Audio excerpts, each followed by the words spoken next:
Assalamualaikum warahmatullahi wabarakatuh. A'udzubillahi minasyaitonirrajim. Bismillahirrahmanirrahim. Alhamdulillahi wa'ada. Wassalatu wassalamu ala rasulillah. Di kesempatan kali ini, saya akan berbagi kisah tentang pengadilan Hurmuzan ketika Umar bin Khattab tidur di emperan masjid.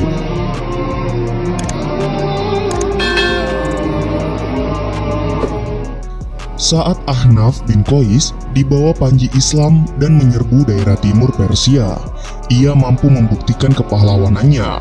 Namanya makin tenar dan prestasinya kian cemerlang. Dia dan kaumnya, Bani Tamim, turut berjasa dalam menaklukkan musuh dengan pengorbanan besar. Banyak kota dan daerah yang dikuasai, termasuk kota Tustur, dan menawan pemimpin mereka, yaitu Hurmuzan. Dia adalah pemimpin Persia yang paling kuat dan keras, serta memiliki tipu daya muslihat yang lihai dalam perang. Kemenangan kaum muslimin kali ini berhasil memaksa dia untuk menyerah. Berkali-kali sudah dia mengkhianati perjanjian damai dengan muslimin, dan mengira bisa melakukannya terus-menerus, dan merasa dapat memenangkan kaum muslimin. Tatkala dia terdesak di salah satu bentengnya yang kokoh di Tustur, dia masih berkata, "Aku punya 100 batang panah, dan demi Allah, kalian tidak mampu menangkapku sebelum habis panah-panah itu.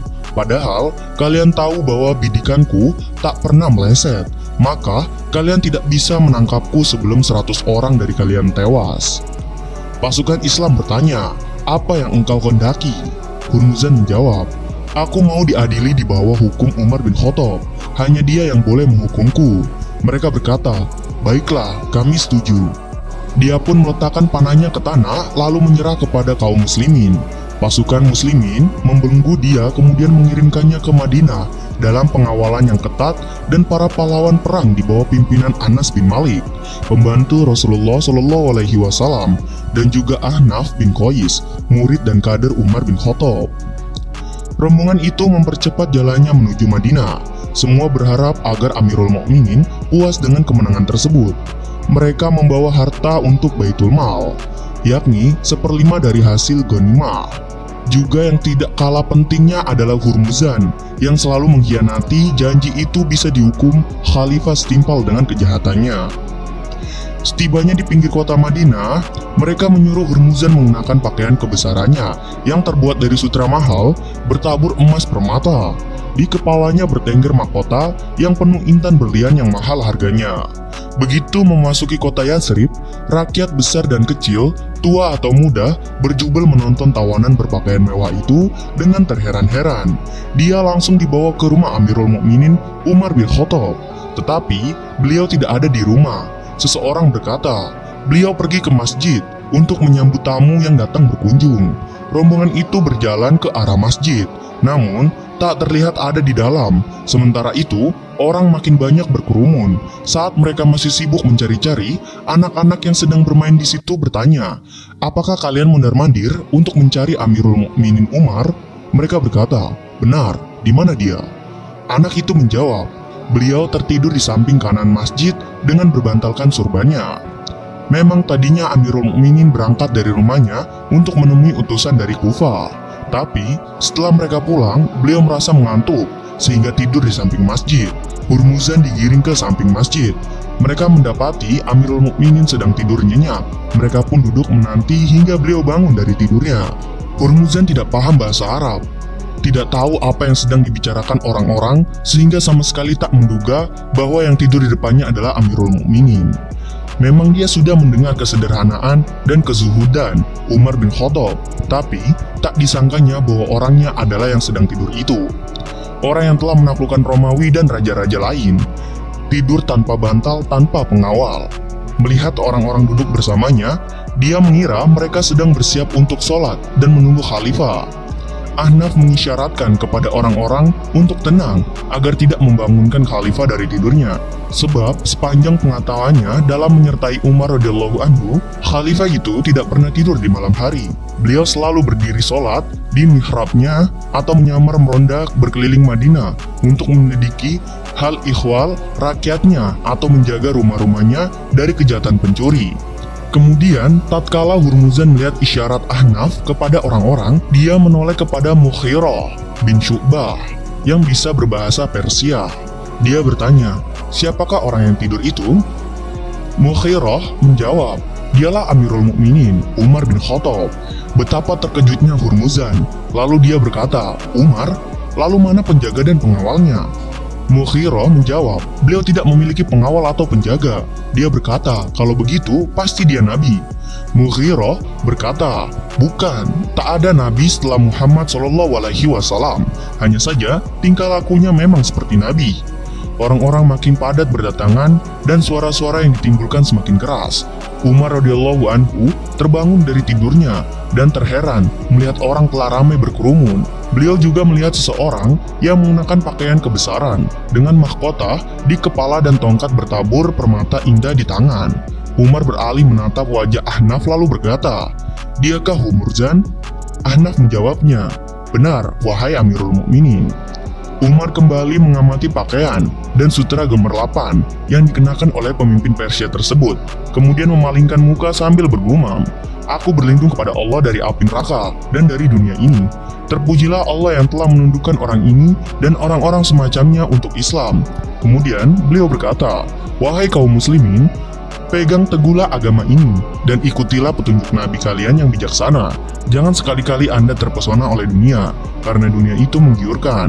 Selanjutnya, Ahnaf bin Qais mengutarakan kabar gembira tentang kemenangannya.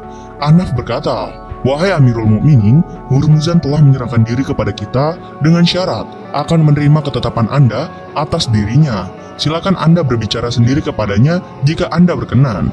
Umar berkata, "Aku tak sudi berbicara dengannya sebelum kalian melepas pakaian kemegahan dan kesombongan itu."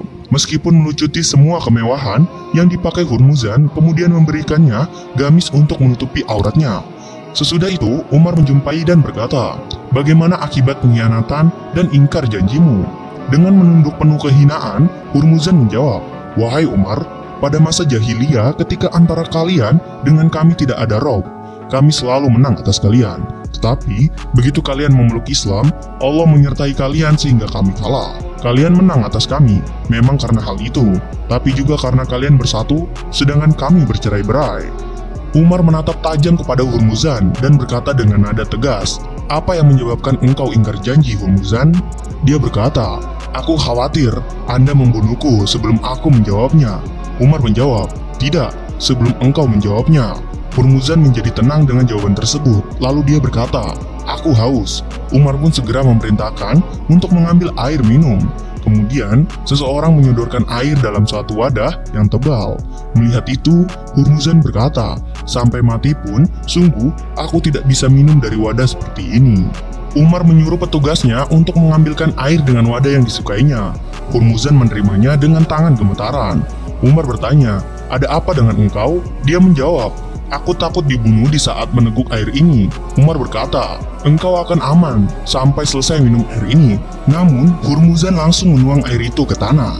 Umar berkata, "Bawakan air lagi dan jangan kalian bunuh dia dalam kehausan." Hurmuzan berkata, "Aku tak butuh air, aku hanya butuh keamanan atas diriku."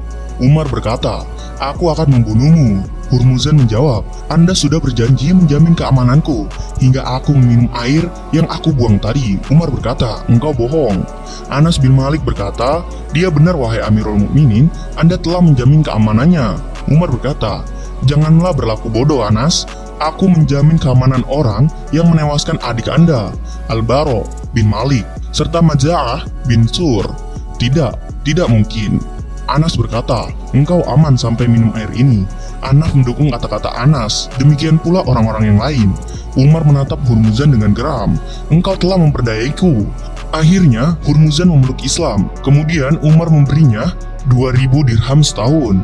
Hal yang membuat Umar dongkol hatinya adalah seringnya orang-orang Persia ingkar janji terhadap kaum muslimin. Lalu dia mengumpulkan para utusan yang datang bersama Hurmuzan dan bertanya, apakah kaum muslimin suka mengganggu orang-orang zalim dan menekan mereka sehingga mereka melanggar perjanjian. Mereka berkata, "Demi Allah, wahai Amirul Mukminin, tak satupun pejabat kita berbuat keji terhadap mereka, menyalahi janji atau menipu." Umar bertanya, lantas mereka selalu berbalik setiap ada peluang padahal sudah terikat perjanjian. Umar radhiyallahu anhu itu tidak merasa puas dengan jawaban para utusan tersebut. Pada saat itulah, Ahnaf angkat bicara. "Saya akan coba jelaskan apa yang Amirul Mukminin kehendaki dari pertanyaan Anda." Umar berkata, "Katakanlah apa yang Anda ketahui." Ahnaf memperjelas jawaban para utusan tersebut. Mereka hendak berkata, "Anda melarang kami memperluas kekuasaan di Persia dan memerintahkan agar selalu puas dengan wilayah-wilayah yang ada di tangan kita. Padahal, Persia masih berdiri sebagai kekaisaran yang berdaulat, masih mempunyai seorang kaisar yang hidup. Tak heran bila orang-orang Persia itu selalu merongrong kita, sebab mereka ingin merebut kembali rumah-rumah dan harta benda yang berada di tangan kita. Kawan-kawan, mereka yang terikat perjanjian dengan kita berusaha bergabung setiap ada kesempatan dan peluang untuk menang. Memang, tak mungkin ada dua kekuasaan bersatu dalam satu wilayah. Salah satu pasti harus keluar. Kalau saja Anda mengizinkan kami menaklukkan mereka seluruhnya, barulah akan kami berhenti, makar mereka dan selesai sudah urusan itu." Sejenak Umar merenung mendengarkan uraian itu, lalu berkata, "Engkau benar wahai Ahnaf.